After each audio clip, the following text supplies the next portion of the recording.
Hey guys, today I want to guide you through a very boring...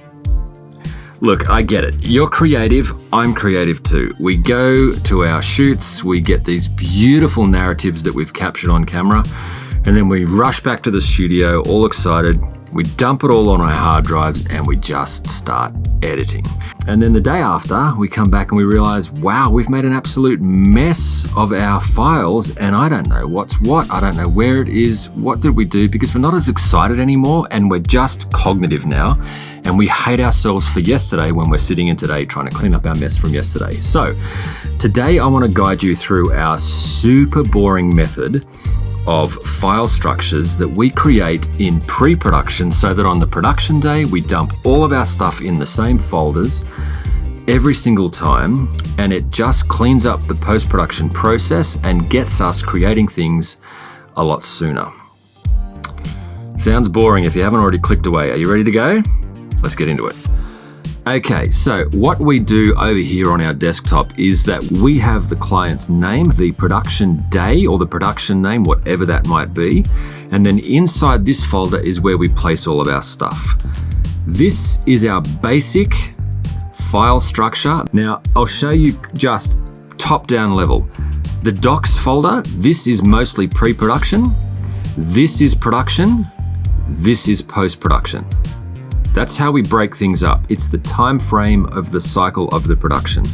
Let's start with pre-production. So this is all the scripts, all the communication, all the stuff that we've said to the client before the production day that goes in here. So this is each iteration of the mood boards, of what things look like, the scripts and the iterations of the scripts so that we can jump back. Now we keep everything. We don't throw anything out with our clients in pre-production, production and post-production. We keep everything to future-proof ourselves down the line.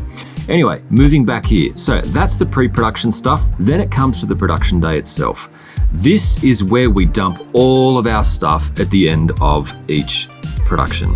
We've got the cameras, whatever cameras you have, these are the ones that we are currently working with, or whatever recording equipment you have there on the day, this is where it all goes.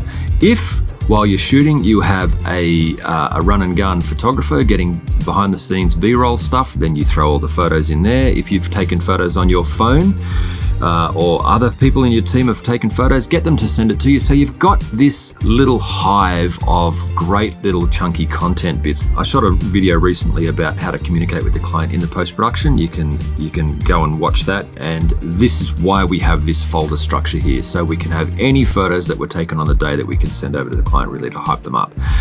Every good video is enhanced with music, so that's where we put our music there. And if you use stock footage for a production, then that's where you would put that. We don't use a lot of stock footage. If the client asks us to use stock footage, we really try and push to shoot on location ourselves because we are video snobs. If you're a stock footage person, we're not judging you. We are judging you. No, we're not. We're not judging you. Little bit. Anyway, moving on. That's where we put all of our stuff that we've shot on the production day. Now, the graphics folder is when we need to have any After Effects things in there. If we are using iconography that needs to be animated, we send that over to our animators and we put it all in there so that we know that anything extra visual, any extra media that needs to go over the top of the stuff that we've shot will go in there. This isn't stuff we've shot, this is stuff that we've produced later. Then when we're editing the video, we are creating things, we are creating little bite-sized content chunks for the client that we send over during the process, or whatever we've exported out that we think this is a little thing that we need to show the client, that goes in the edits folder. Now we usually have a little socials folder in here that we export any little photos or little images, little videos that we pull out and send over to the client and say, hey, look at this little chunk, what do you think, do you like it? And then we have other things in here like the first round of edits for the video itself. And then we export out a second round of edits. If the client has come back with some changes, we have version 1, version 2, version 3, so that we know that, because we all know that clients will come back and say, you know, that version 2, I really like that, but we've deleted it. So we keep it all in here until the client's happy. Now, once the client has fully signed off on the video itself, we will drag the final version into our deliverables folder and drop it in there.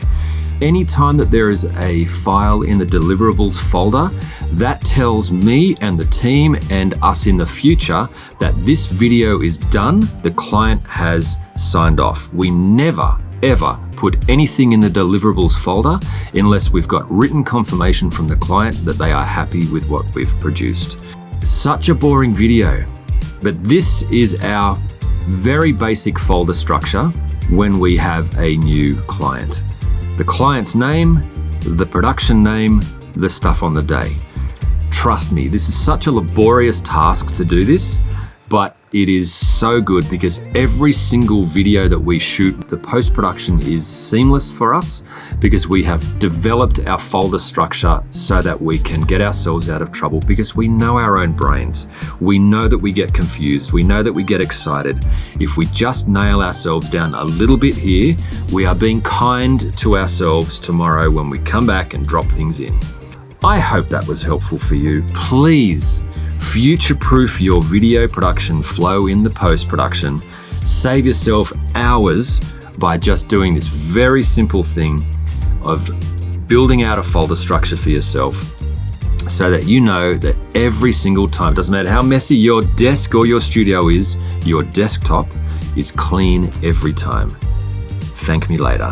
And thanks for watching. See you next time.